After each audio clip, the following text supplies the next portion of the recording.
Hello everyone, very good morning and welcome to Khan global studies. बहुत बहुत स्वागत है आप सभी का आज के इस सेशन में। मैं हूं आपकी इंग्लिश फैकल्टी जूही यानचंदानी और आप सभी का फिर से एक बार बहुत बहुत स्वागत करती हूं।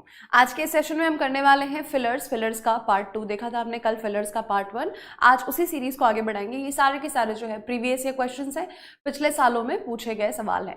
25 तक हमने कंप्लीट कर लिए थे। अब यहाँ से जो स्टार्ट होंगे वो 26 नंबर से स्टार्ट होगा। ठीक है, सारे के सारे पूछे गए एग्जाम में।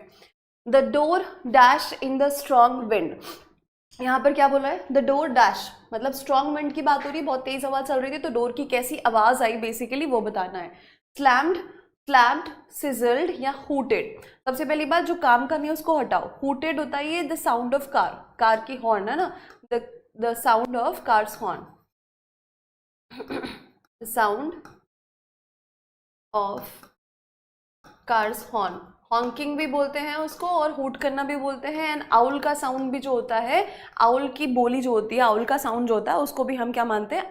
उसको भी हूटेड कहते हैं। ठीक है, चलिए अब देखते हैं सिजल्ड। सिजल्ड होता है तड़कना, है ना। जैसे हम क्या करते हैं, जैसे घर पे दाल में तड़का दिया जाता है या फिर आप गरम तेल में सब्जी को डालोगे या गरम तेल में कुछ ऐसी चीज़ डाली तो क्या होता है, तेल चटकता है और तड़कड़ाता है ना। जो आवाज़ आती है उसको कहते हैं सिजल वाली आवाज़ आना। ठीक है, तड़कना वो जो आवाज़ होती है पानी में, गरम तेल में जब पानी की बूंदें या फिर कुछ ऐसा डाला जाता है तड़के के लिए, जो आवाज़ होती है उसको कहते हैं तड़कना। तो वो तो काम का है नहीं।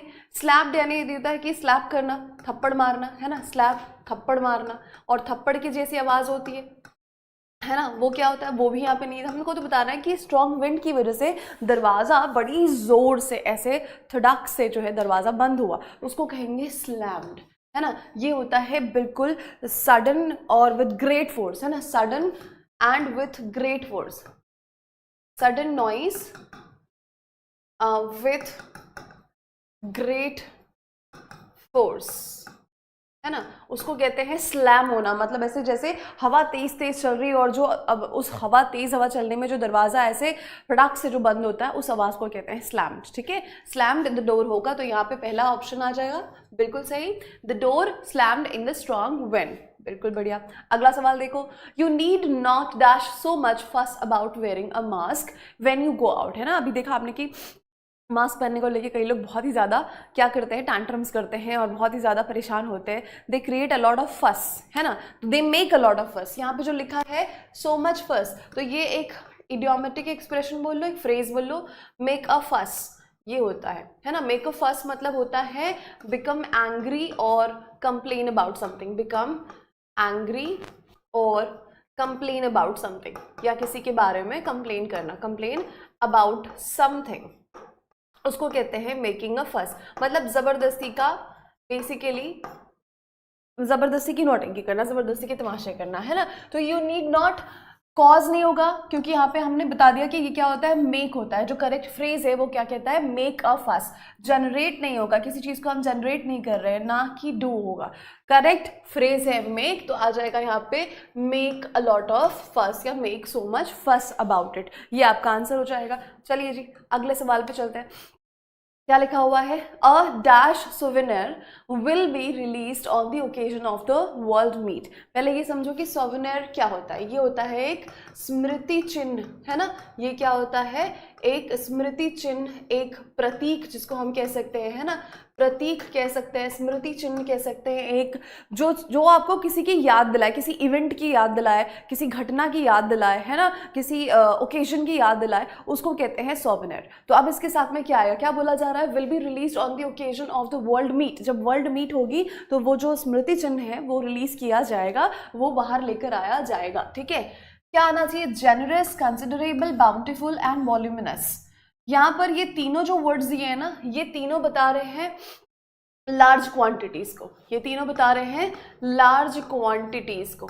ठीक है, और यहाँ पे हम बात कर रहे हैं स्मृति चिन्ह की। ठीक है, ये तीनों बताएंगे मोर देन रिक्वायर्ड, प्लेंटी प्रचुर मात्रा में, उदारता के साथ दिया गया। जनरस मतलब किसी चीज में आप उदार हैं, है ना। जैसे किसी को कुछ देना है तो आपने क्या दिया, उसको बड़ी उदारता के साथ आपने बहुत सारी चीजें दे दी कि you are being very generous, एक की जरूरत है दो दे दिया। तो यहाँ पर क्या हो रहा है, ये तीनों शब्द जो है कंसिडरेबल, बाउंटीफुल एंड जनरस, ये बता रहे हैं large in quantity, more in quantity. अब यहाँ पर अब बचता है एक ही शब्द जो कि है वॉल्यूमिनस, ये होता है लार्ज एंड बल्की।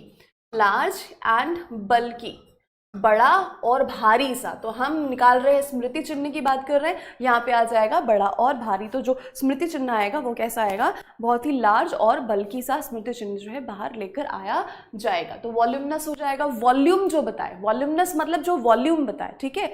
चलिए अगला सवाल देखिए, the jungle was dash nearly so the progress was slow. जंगल तो कुछ था इसीलिए प्रोग्रेस जो है स्लो थी। मतलब कभी भी आप फिलर्स को सॉल्व करें तो आपको एक चीज़ ध्यान पे देनी है, और वही चीज़ ये होती है कि आपको ये देखना है कि वो कहना क्या चाह रहा है ना। आपको ये देखना है कि वो कहना क्या चाह रहा है, उसका मतलब क्या है उस सेंटेंस का।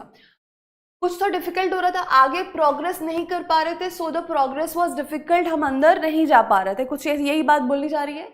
अब यहाँ पे इम्पेनिट्रेबल, इममटीरियल, इमॉर्टल एंड इमोबल। सबसे पहली बात, वो जो काम का नहीं है उसको हटाओ। इमॉर्टल यानी अमर, तो यहाँ पे हम नहीं मरने की बात तो नहीं कर रहे, ये तो हटा दो। इमोबिल, जंगल थोड़ी ना मोबिल होगा, हमको जाना है अंदर, है ना। तो इमोबिल मतलब जिसमें गति ना हो, गतिहीन हो जाएगा, है ना। जो हिल ना सके, हिलडुल ना सके, गतिहीन, जो इधर से उधर जा ना सके, जिसमें मोबिलिटी नहीं है, गतिशीलता नहीं है। इममटीरियल मतलब नॉट इम्पॉर्टेंट। इममटीरियल मतलब क्या होता है, something which is not important, है ना, लेस इंपॉर्टेंस की चीज। बात करते हैं इसकी जो है इम्पेनिट्रेबल, इम्पॉसिबल टू एंटर। ये क्या हो जाएगा, इम्पेनिट्रेबल मतलब इम्पॉसिबल टू एंटर, है ना। और एंटर मतलब जंगल की तरफ घुसना, इतना ज़्यादा डेंस, इतना ज़्यादा जंगल वॉज इम्पेनिट्रेबल। इम्पेनिट्रेबल क्यों होगा, क्योंकि वो डेंस होगा, है ना, बहुत ही घना होगा, इसलिए अंदर की तरफ एंट्री नहीं हो पा रही, it was impossible to enter. तो उसके लिए शब्द है इम्पेनिट्रेबल, ठीक है, जिसके अंदर जाया ना जा सके। तो पहला आंसर हो जाएगा ए, यहाँ पे बिल्कुल फिट बैठता है। अगला सवाल देखो, I read some dash of properties for sale on the internet before I called the agent। ठीक है, कुछ पढ़ा गया प्रॉपर्टीज के बारे में जो सेल पे थी, है ना, उनके बारे में न्यूज़पेपर में पढ़ा गया। उसके बाद लिखा है ऑन द इंटरनेट, है ना, सॉरी इंटरनेट पे पढ़ा गया। Before I called the agent, agent को बुलाने से पहले प्रॉपर्टी के बारे में पढ़ा गया इंटरनेट पे, ठीक है, ये बात बोली गई। अब देखो क्या होगा, प्रॉपर्टी का क्या, I read some descriptions, monologues, arguments या स्पेसेस। सबसे पहली बात, इररिलेवेंट ऑप्शन हटाओ। स्पेसेस मतलब जगह, जगह के बारे में पढ़ा, क्या पढ़ा, आई रेड सम स्पेसेस, जगह पढ़ी, बिल्कुल नहीं। आर्ग्यूमेंट पढ़ा, आर्ग्यूमेंट होती है बहस, है ना, तो ये भी यहाँ पे काम का नहीं है। मोनोलॉग पढ़ा, मोनोलॉग, मोनोलॉग क्या होता है, monologue a speech bye a single person, a long speech, है ना, ये हो जाएगा a long speech by a single person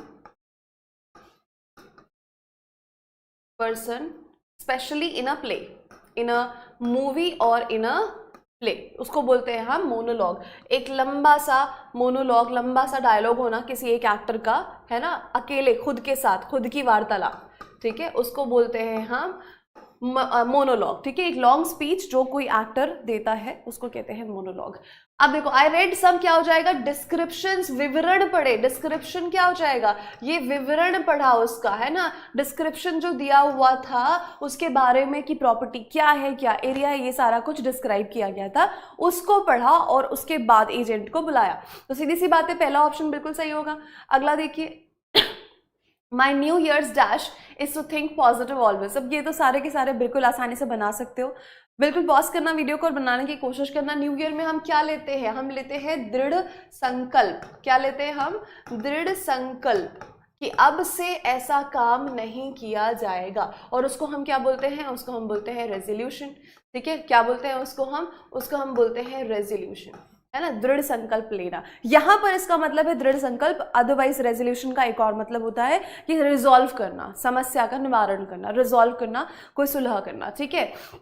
ये हो जाएगा आंसर यहाँ पे। रिपीटेशन मतलब किसी चीज को बार बार रिपीट करना। सेलिब्रेशन यानी होता है उत्सव, इसकी भी यहाँ पे कोई जरूरत नहीं कि new year celebration is to think positive, नहीं, न्यू ईयर रेजोल्यूशन, ठीक है।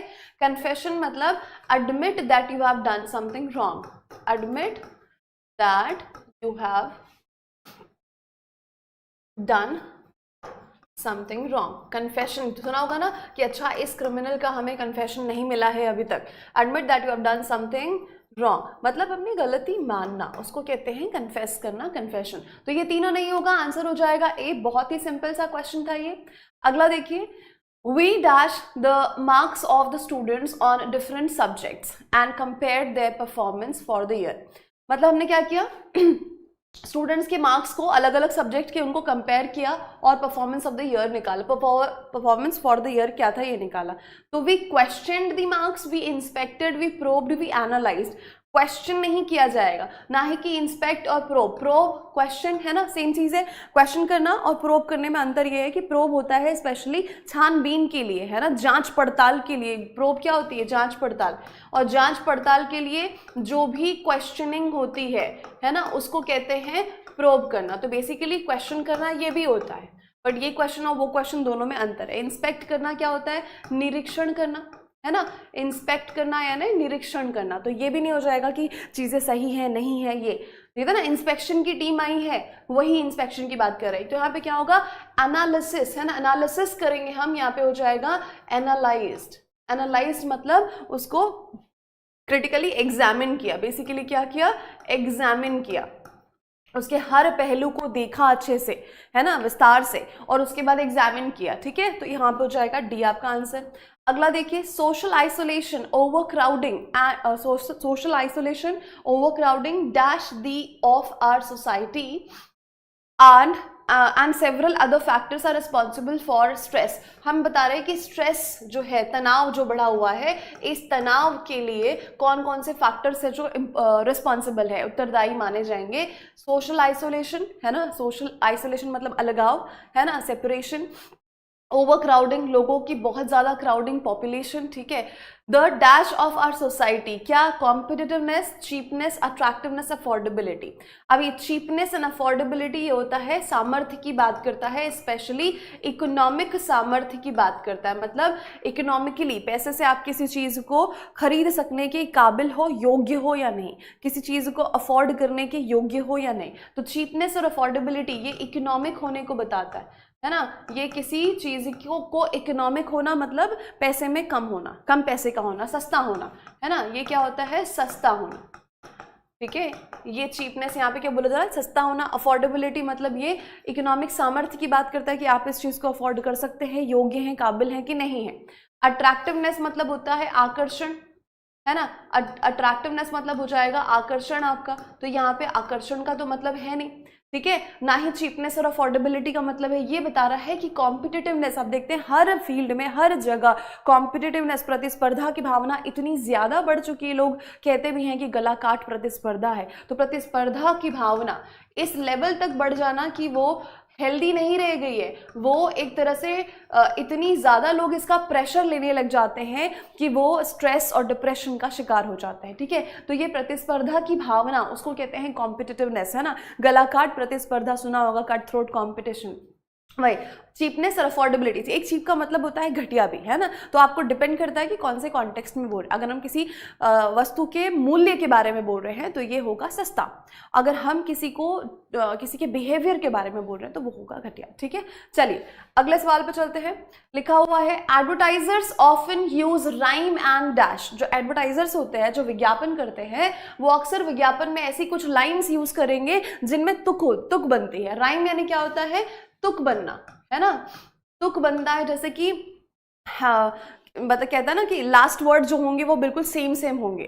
ठीक है, अब घबराने की बात नहीं, क्योंकि अब आपके साथ है ये, मतलब ये तो तुक नहीं बना, बट कोई तुक वाली बात जो होती है. ठीक है, तो फियर के लिए आपको माउंटेन ड्यू, डर के आगे जीत है, और इस तरह का जो है. तो ये तो कैची लाइन्स हो जाती है. कभी कभी क्या करते हैं एडवर्टाइजर्स, वो करते हैं लास्ट के शब्दों से तुकबंदी कर देते हैं कि भाई ऐसा बोलेंगे तो ये नारे और स्लोगन जैसा लगेगा, है ना. तुकबंदी होना, उसको कहते हैं राइम होना.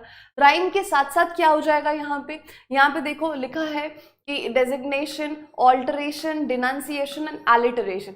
एलिटरेशन इज द वर्ड जिसको हम हिंदी में कहते हैं अनुप्रास, है ना. अनुप्रास अलंकार सुना होगा आपने. इसमें क्या होता है, पहला लेटर कॉन्सोनेंट का वो रिपीट होगा. ठीक है, जैसे इसको बोला जाए बिग, है ना, बिग बल्की बैंड, या जो भी, है ना, बिग बॉय टॉयज, इस तरह का जो भी बोलते हैं ना. तो ये क्या हो जाएगा, यहाँ पर एलिटरेशन मतलब होता है चीज़ों का रिपीट होना, है ना. बिग ब्लैक बेल्ट, अगर इसको ऐसा बोल दिया, बिग, है ना, ब्लैक बेल्ट, तो ये मैं आपको एग्जाम्पल दे रही हूँ कि ये क्या हो रहा है, बी बी बी यहाँ पर रिपीट हुआ, ऐसा कुछ भी हो सकता है जो कॉन्सोनेंट की रिपीटेशन को बताएगा, है ना, वो होता है एक ही सेंटेंस में कॉन्सोनेंट से स्टार्ट होने वाले लेटर्स का रिपीटेशन, उसको कहते हैं अनुप्रास होना। तो वो क्या यूज करते हैं, राइम एंड एलिटरेशन, ये फिगर ऑफ स्पीच में आता है ना, ये इसको बोलते हैं फिगर ऑफ स्पीच, ठीक है, जो हम पढ़ते हैं अलंकार वगैरह हिंदी में, वही है ये, ठीक है। तो ये हो जाएगा। बाकी देखिए वर्ड्स का मतलब क्या, डेजिग्नेशन यानी पुता आपका पद, ओहदा, ऑल्टरेशन यानी स्मॉल चेंजेस, है ना, किसी चीज में स्मॉल चेंज करना, उसको बोलते हैं ऑल्टरेशन।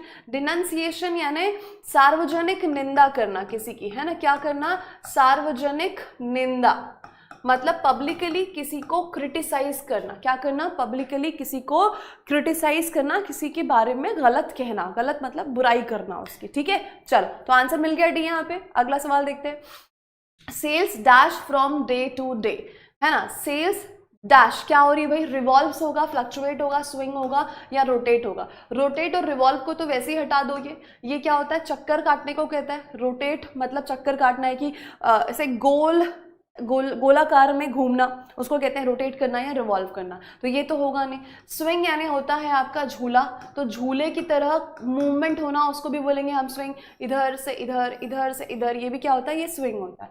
तो सेल्स क्या हो रहा है भाई, फ्लक्चुएट हो रहा है। फ्लक्चुएट मतलब कभी ऊपर जा रहा, कभी नीचे आ रहा, कभी ऊपर जा रहा, कभी नीचे आ रहा, इसको कहते हैं फ्लक्चुएट होना, है ना। तो ये जो है स्टेबल नहीं है ना, ऊपर नीचे इसकी मूवमेंट हो रही। तो सेल्स क्या हो रहे हैं भाई, फ्लक्चुएट हो रहे हैं, इजीली, फटाफट, जल्दी जल्दी से चेंज हो रहे हैं, ठीक है, उसको कहते हैं फ्लक्चुएट करना, ठीक। तो आंसर क्या हो जाएगा, बी आपका आंसर हो गया। अगला देखिए, some patches of the dash garden have a rich cover of grass now. Some patches of the stretching garden, sprawling garden, slouching garden या stroking garden. आंसर होगा sprawling. Sprawling मतलब spread over a large area. Spread over a large area. मतलब बहुत ही बड़े area तक फैला हुआ, क्या हो जाएगा ये, बहुत ही बड़े एरिया तक फैला हुआ। तो जो गार्डन है बहुत ही लंबा फैला हुआ है, तो सम पैचेस, उसके कुछ पैचेस जो है, कुछ हिस्से जो है ना, पैचेस मतलब बहुत बड़ा गार्डन, उसके छोटे छोटे जो हिस्से होंगे। Patches of the sprawling garden have a rich cover of grass. ना स्ट्रेचिंग यानी जिसमें तनाव या खिंचाव हो, तन कर, है ना, तानना या तनना, इसको कहते हैं तनना, जिसको हम यहाँ से यहाँ ऐसा खींच सके, तान सके, स्ट्रेच कर सके, जो फ्लेक्सिबल हो, है ना, और जो फ्लेक्सिबल होगा वही ना खींचा जाएगा, ठीक है। स्लाउचिंग यानी होता है एकदम सुस्ती की वजह से, एकदम सुस्ती की वजह से बैठना, उठना और खड़े होना, जैसे भी मूवमेंट क्या होनी, लेजी मूवमेंट इन स्टैंडिंग और सिटिंग और वॉकिंग, एकदम ऐसे लेजी, ऐसे कंधे झुका के लेजी वाली मूवमेंट जो होती है, उसको कहते हैं स्लाउचिंग। सुस्ती की वजह से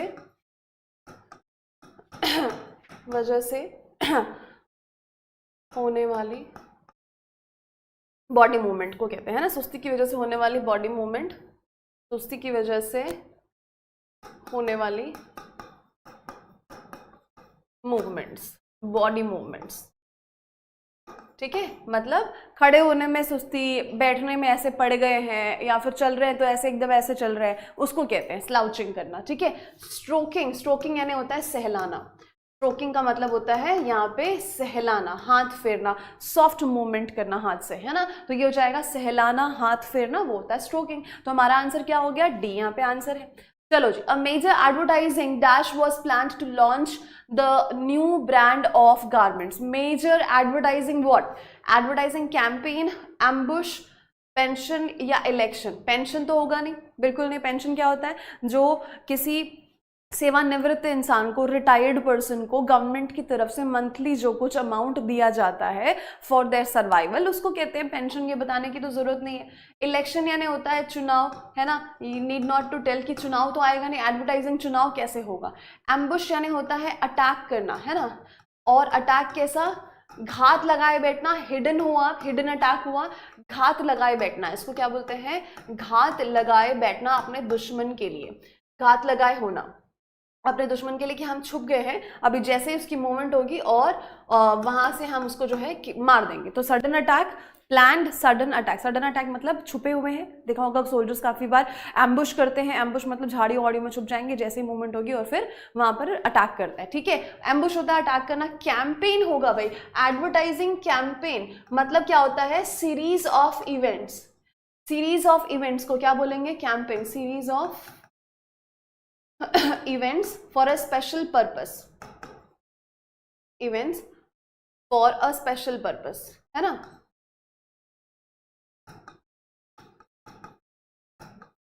और यहाँ पे पर्पस क्या है आपका, एडवर्टाइजिंग, उसको बोलेंगे हम, ठीक है। तो यहाँ पे आंसर क्या हो जाएगा, ए, कैंपेन की बात कर रहे हैं, एडवर्टाइजिंग कैंपेन। सुना भी होगा बहुत बार आप लोगों ने, dash your self with new perfume, new perfume से, न्यू परफ्यूम मान लो आपको किसी ने गिफ्ट की है ना, या आप खरीद के लाए हैं, तो क्या करो, उससे प्रॉस्पर करो, पैम्पर करो, प्यूरिफाई करो, पर्कुलेट करो। प्यूरिफाई तो नहीं होगा, पवित्र नहीं करते, प्यूरिफाई करना यानी डिटॉक्स करना, पवित्र करना, है ना, ये क्या हो जाएगा, डिटॉक्स करना होता है, मतलब क्लीन करना, प्यूरिफाई करना, डिटॉक्स करना, क्लीन करना। तो हम परफ्यूम से अपने आप को क्लीन नहीं करते हैं, ठीक है, सिंपल सी बात। प्रॉस्पर यानी समृद्ध बनना, है ना, प्रॉस्पर करना, समृद्ध बनना, तो ये प्रॉस्पर करने की भी बात नहीं हो रही है ना, यहाँ पर थोड़ी ना परफ्यूम से किसी को प्रॉस्पर कर सकते हैं, तो आगे बढ़ना, प्रॉस्पर करना, ये भी नहीं होगा। अब पर्कुलेट है, पर्कुलेट मतलब होता है ड्रेन, फिल्टर, सीव, जिसको हम कहते हैं, है ना, सीव, छानना जो होता है, तो ये क्या हो जाएगा, चुनना या छानना, चुनना या छानना जिसको कहते हैं, ये प्रोसेस को पर्कुलेट करना कहते हैं, तो ये भी नहीं होगा। Pamper is the word, pamper कैसे होगा, पैम्पर, पैम्पर योरसेल्फ मतलब to take care of somebody in a way that that person feels so much comfortable, make the other person or yourself so much comfortable, है ना, as comfortable as possible, इतना ज़्यादा, बहुत एक तरह pamper करना, अपने आप को, अपने आप से प्यार जताना, अपने आप को थोड़ा अटेंशन देना, ध्यान देना, उसको कहते हैं पैम्पर करना, ठीक है। To take care, to take good care of oneself, ठीक है, उसको कहते हैं पैम्पर करना। तो पैम्पर योर सेल्फ, है ना, पैम्पर योर सेल्फ, अभी इस परफ्यूम को लगा के आप अपने आप को पैम्पर करो, ठीक है। चलो जी अगला देखो, some people were tired of the long dash in front of the mall and left without entering, मतलब सिंपल सी बात है, मॉल के सामने काफी भीड़ होगी तो क्या करना पड़ा होगा उनको, इंतजार, और इंतजार लिखा है एक ही जगह वेट, तो ये क्या हो जाएगा आंसर आपका, लॉन्ग वेट, है ना, बहुत सारे लोग थे। ये वाला वेट तो वजन को बताएगा, है ना, ये वाला वेट किसको बताएगा भाई, ये वाला वेट जो है ये आपके वजन को बताता है, भारीपन को बताता है, ये तो नहीं है। वेस्ट यानी क्या हो जाएगा, कमर होती है, ठीक है, वेस्ट यानी क्या होता है, व्यर्थ होता है, ऐसा सामान जो व्यर्थ का है, वेस्ट का है, ठीक है, तो आंसर हो गया वेट, सबसे आसान था ये तो। चलो, Keats and Shelley were poets of the same period, they were dash, अगर वो सेम पीरियड के थे, सेम एरा, सेम काल में थे, सेम टाइम पीरियड में थे, तो वो एक दूसरे के क्या हो जाएंगे, वो एक दूसरे के हो जाते हैं कंटेम्प्रेरीज, इसको कहते हैं समकालीन, क्या कहते हैं इसको, समकालीन, एक ही टाइम पे। जैसे अभी गायकों में देखा जाए तो गायकों में भाई अरिजीत सिंह है, गायकों में जो अभी बहुत ज़्यादा समकालीन जो बोले जाएंगे, है ना, और उनके साथ साथ जो और भी गायक हैं उनके, है ना, और भी बहुत सारे लोग हैं। अब सोनू निगम को समकालीन तो नहीं बोला जाएगा, तो अरिजीत सिंह हो गए और बहुत सारे गायक हैं, मुझे नाम नहीं याद आ रहे, तो जो भी सिंगर्स हैं, है ना, वो क्या हो जाएंगे अभी के टाइम पे, जो उनके साथ उनके टाइम पे गा रहे हैं, वो क्या हो जाएंगे, उनके समकालीन हो जाएंगे। जैसे आप लोग हैं, है ना, आप लोग हैं, आप स्टूडेंट्स हैं, आपके साथ साथ जो कोई और, है ना, पढ़ाई कर रहा स्टूडेंट है, और वो आपका क्या हो जाएगा, समकालीन, कंटेम्प्रेरी। मान लो कल को आप ऑफिसर बनते हैं, और ऑफिसर बनने के बाद, मान लो क्या बनना है ऑफिसर, ऑफिसर बनने के बाद कोई और ऑफिसर आपके साथ साथ ही काम कर रहा है, कहीं और काम कर रहा है, जरूरी नहीं है कि एक ही साथ एक ही ऑफिस में, तो वो कलीग हो जाएंगे, वो सहकर्मी हो जाएंगे, है ना, उनको क्या बोल देंगे, सहकर्मी। तो आपने भी कोई ऐसा काम किया, और मतलब एक ही संस्था में काम करने वाले होते हैं ये सहकर्मी, तो आप एक ही संस्था की बात नहीं कर रहे, उसी सेम पीरियड में, उसी काल में, उसको कहते हैं समकालीन होना, ठीक है। चलो जी हटा दिया इसको हमने। अभी ये आंसर क्या हो जाएगा, देवर कंटेम्प्रेरीज ऑफ ईच अदर, ठीक है। अक्वेंटेंसेस मतलब होता है परिचित होना, परिचित होना, जान पहचान होना, है ना, किसी से क्या होना, जान पहचान होना, बहुत घनिष्ठता नहीं होना, जान पहचान होना।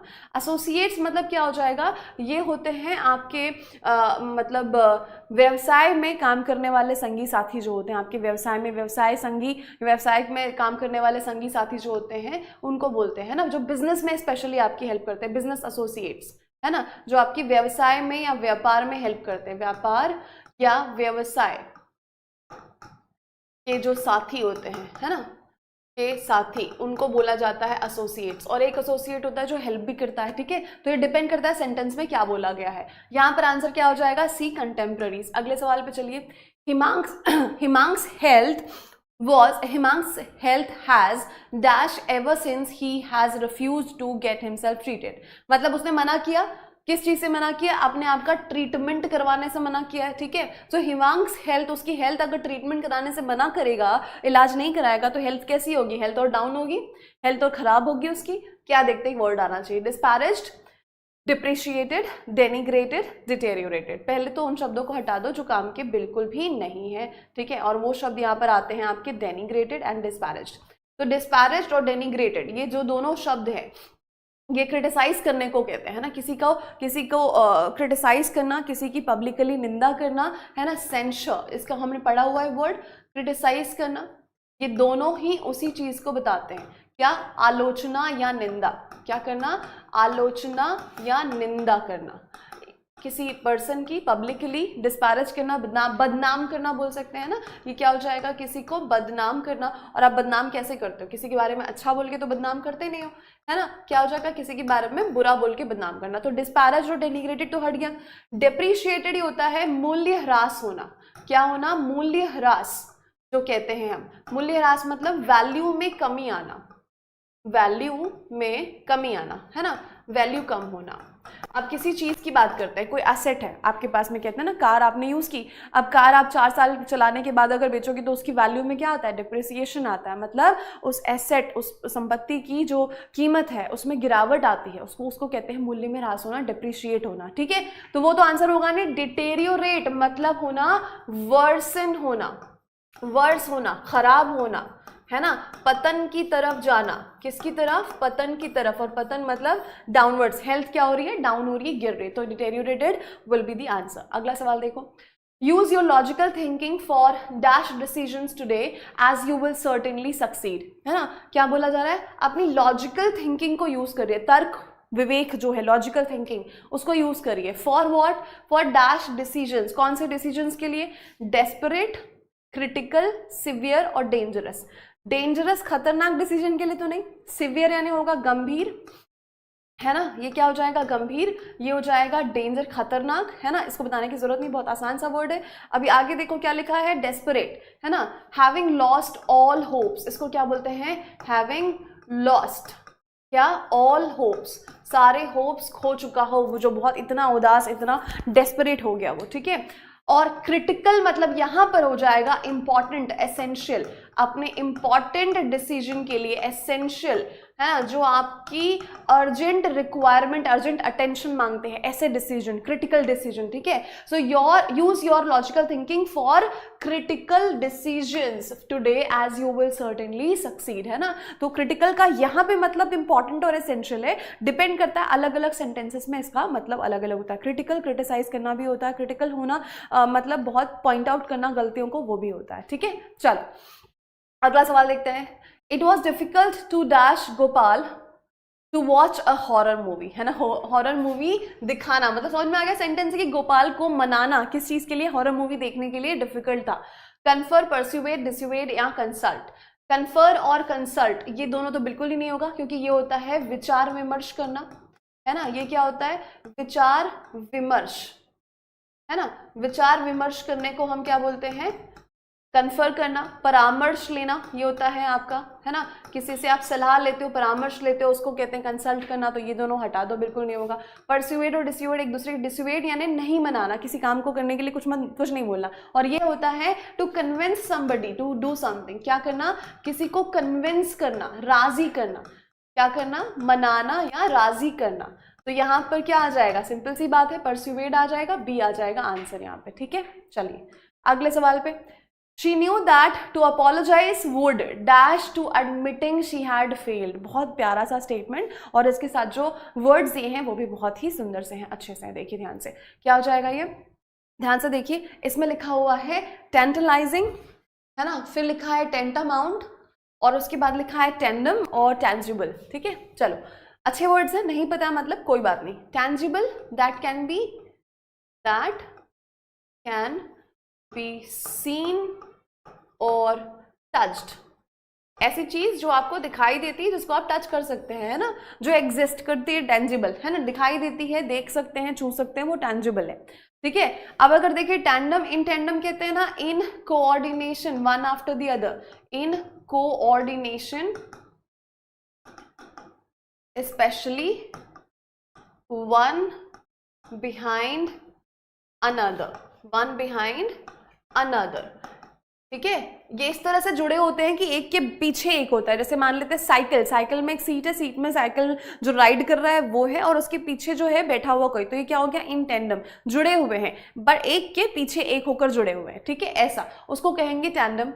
अब यहाँ पर लिखा है टेंटामाउंट और टेंटलाइजिंग। टेंटलाइजिंग होता है टेम्प्ट करना मतलब ललचाना, है ना, जैसे आपका है ना व्रत है, यहाँ भूख लगी बड़ी तेज आपको, बट खाना अभी तक मिला नहीं है, आया नहीं है, बना नहीं है, और वहीं पर आप कुछ ऐसा फोन पे देख लो या टीवी पे देख लो, कुछ खाने पीने का आइटम दिखा रहा है, तो क्या होता है, आपके मुंह में पानी आने लगता है। तो वो जो मुंह में पानी आने लगता है वो क्यों आता है, क्योंकि आप ललचा जाते हो, है ना, टेम्प्ट करती है वो चीज़ आपको, तो उसको कहते हैं टेंटलाइजिंग। जैसे गुपचुप पानी पूरी देख ले लड़कियाँ, है ना, और लड़कियाँ नहीं, लड़के भी खाते हैं ऐसे, तो उनको क्या होता है, देख कर मतलब मुँह में पानी आने लगता है, तो उसको कहते हैं टेंटलाइज करना।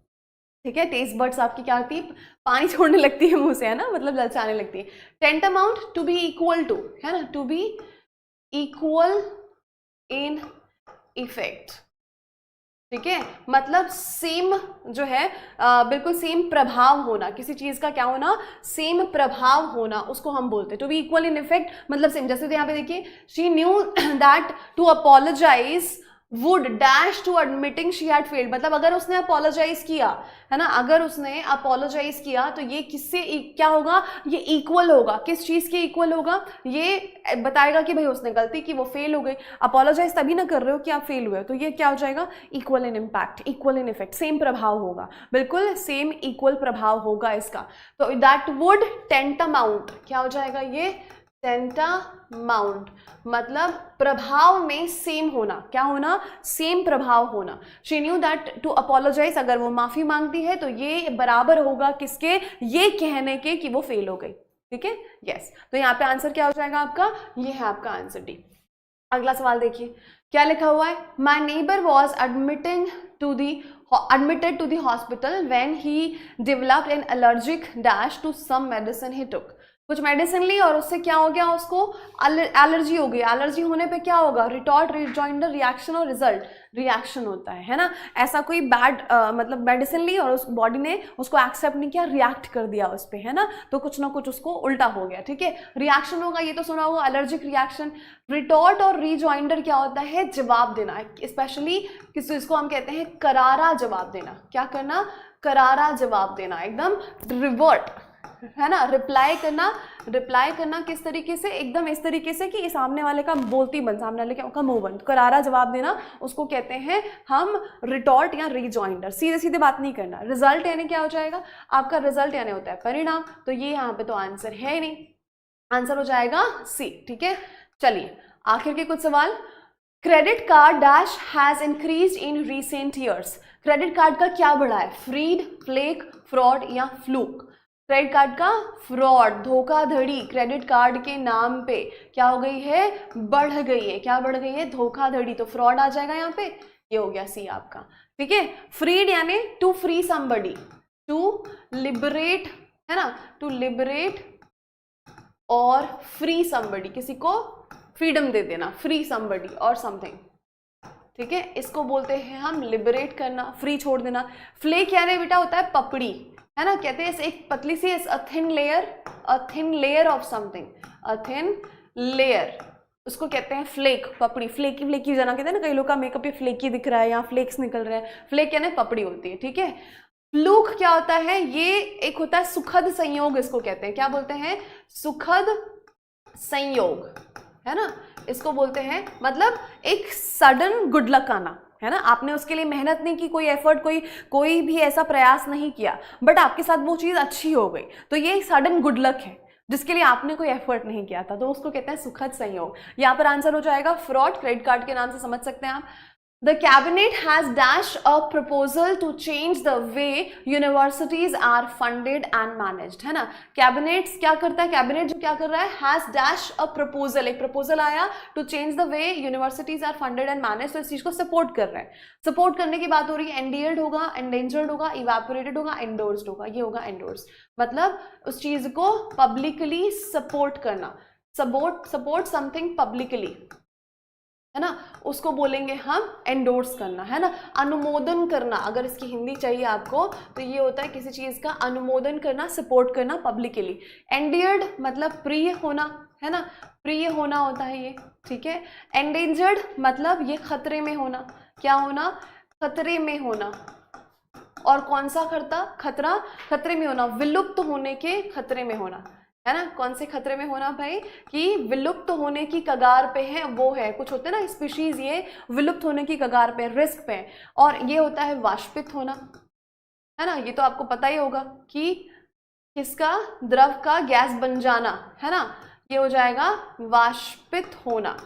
किसी लिक्विड का गैस बन जाना उसको कहते हैं वाष्पीकरण होना। एंडोर्स्ड आपका आंसर हो गया। अगला सवाल देखिए, Researchers have found that 16 facial expressions dash universally in a similar context across 12 world regions, ठीक है। मतलब क्या बोला जा रहा है, रिसर्चर्स ने पाया है ये कि 16 फेशियल एक्सप्रेशंस होते हैं, क्या होते हैं, यूनिवर्सली इन सिमिलर कॉन्टेक्स्ट, मतलब सिमिलर कॉन्टेक्स्ट में अगर कोई ऐसी बात है तो वैसे ही एक्सप्रेशन लोगों के निकलते हैं, जैसे ट्रांसपायर, स्ट्राइक, बी फॉल और अकर, ये सब बताता है। ये यहाँ पे आएगा, आपका आंसर है अकर। अकर यानी टू बी, टू एग्जिस्ट और बी फाउंड, है ना, टू बी फाउंड